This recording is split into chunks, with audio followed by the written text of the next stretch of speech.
Nous sommes de retour dans cette édition du 31 mars 2023 du live de TV Finance. Merci beaucoup si vous nous rejoignez à l'instant et merci beaucoup pour votre fidélité. Je suis accompagné aujourd'hui, comme tous les vendredis matins, par le président de Valcon Expertise, Éric Galliec. Bonjour président. Bonjour. Bonjour Éric, merci d'être avec nous ce matin. Je rappelle donc que vous êtes président de Valcon Expertise, vous êtes avec nous tous les vendredis pour syncrétiser l'information et nous expliquer quel est son impact sur les marchés actions. Du coup, pour commencer Éric, quel est votre bilan de la semaine? Le bilan est très positif, puisqu'on a une hausse de 2 à 3% finalement entre l'Europe et les États-Unis, un peu moins de 2 et un peu plus de 2, un peu moins de 2 aux États-Unis, un peu plus de 2, un peu moins en Europe, pardon, un peu plus de 2 aux États-Unis, ce qui est bien sûr à nouveau un bilan très positif, puisque en tout cas en Europe on se rapproche des plus hauts historiques. L'euro-dollar a lui aussi progressé de 0,7%, avec donc un taux qui est de l'ordre de 1,08, 1,09 actuellement. Ok, très clair. On va commencer le tour de votre actualité par le discours de Madame Yellen hier, secrétaire au Trésor américain, qui a dit qu'il fallait durcir la réglementation bancaire aux États-Unis. C'est une bonne nouvelle? Pas forcément. Je pense que c'est plutôt une mauvaise nouvelle pour les banques et que le marché devrait peut-être un jour réagir face à ces nouvelles qui signifient que les banques vont devoir finalement bloquer plus d'argent en fonds propres. C'est le principe des réglementations de Bâle 1, 2, 3, 4 bientôt, et qui sont beaucoup plus dures, effectivement. En fait, par rapport à ce qui s'est passé dans le système bancaire au cours des 15 dernières années, avec donc des faillites. Et donc c'est vrai que ce durcissement de la réglementation est probablement plus nécessaire aux États-Unis qu'en Europe, puisque Donald Trump avait modifié cette réglementation plutôt en la faveur d'une plus grande liberté bancaire et on ne peut pas dire que c'est forcément que les problèmes de la SVB sont liés à ça, mais quelque part oui, il y a eu un défaut de réglementation et c'est vrai qu'on va vers plus de réglementation bancaire aux États-Unis, ce qui est plutôt négatif pour les banques elles-mêmes, pour les flux. Mais pour le consommateur a priori. Et à terme pour le système de financement qui sera peut-être un peu plus compliqué. Un peu plus compliqué du coup, alors inévitablement effectivement ça va avoir un impact sur la distribution de crédit. C'est le deuxième point que vous voulez mettre en avant, c'est le credit crunch. Voilà, c'est-à-dire que le point précédent évoque plutôt des éléments structurels concernant donc la réglementation prudentielle bancaire. Les éléments plus conjoncturels qui sont en partie associés, en tout cas ils sont associés à la conjoncture immédiate, c'est effectivement après le bank run, est-ce qu'on ne va pas avoir un credit crunch comme on dit. Ce credit crunch, donc cette baisse de la distribution de crédit tout simplement, est effectivement en cours dans la mesure où les banques centrales ont fortement réduit les possibilités pour les banques d'augmenter leur crédit en remontant les taux d'intérêt en fait. Les taux d'intérêt, notamment aux États-Unis, ont fortement été remontés depuis exactement une année, ce qui devrait se traduire par moins de crédit, moins de croissance, risque récessif. Quelque part, c'est bien ce qui a été voulu par la Fed pour lutter contre l'inflation, ce qui est le sujet initial.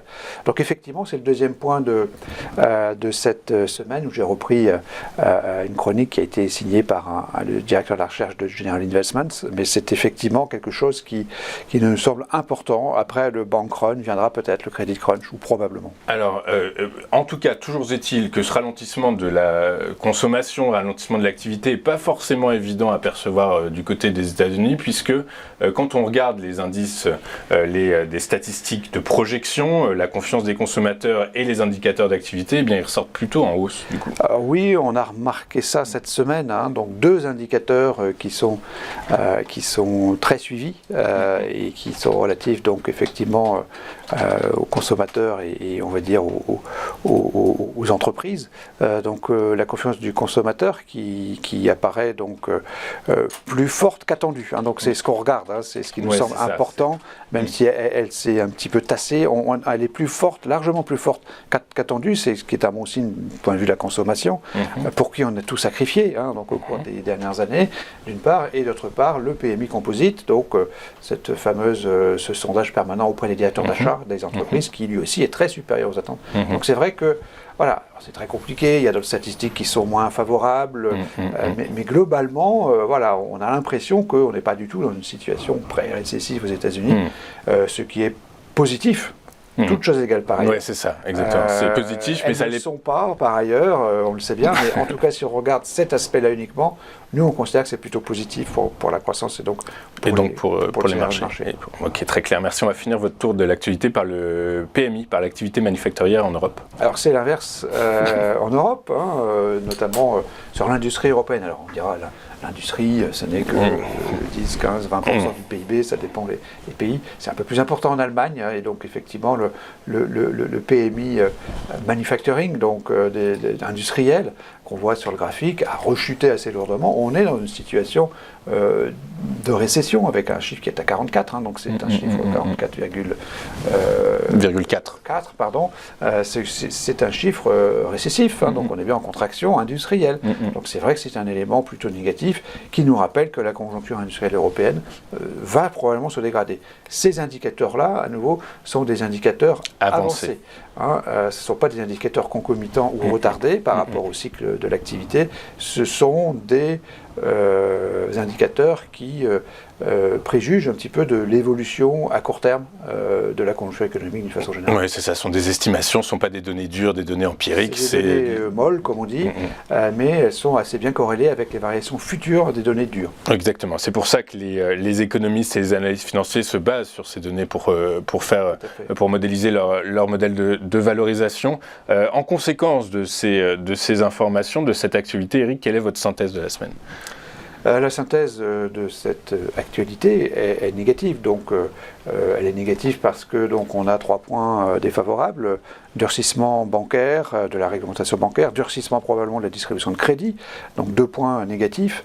De l'industrie européenne en difficulté, donc 3e point négatif, qui est compensé en partie donc, par cette conjoncture américaine qui semble meilleure probablement que ce que l'on craint. Donc on a une synthèse à -2. Et des recommandations qui restent donc des recommandations qui restent toujours à l'écart dans un registre de prudence, à nouveau par rapport à une problématique, je dirais, d'investissement de long terme.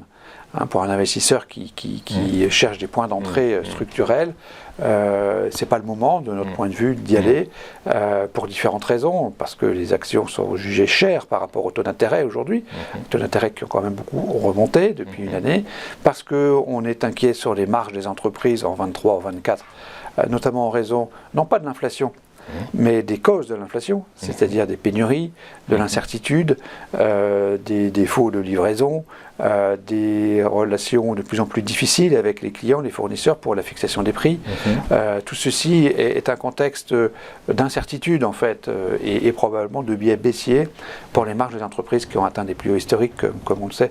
Donc voilà, ces 2 éléments-là nous rendent prudents sur les marchés d'actions, même si l'illusion monétaire liée à l'inflation est quand même un élément à prendre en compte parce que ça nous permettra probablement de s'en sortir sans crash boursier. Ce qui est recherché finalement par la force des choses. Et ce qui est recherché finalement par les uns et les autres. Ok, très clair. Merci Eric. Merci Eric pour cette synthèse. Ravi de vous retrouver de nouveau sur notre plateau.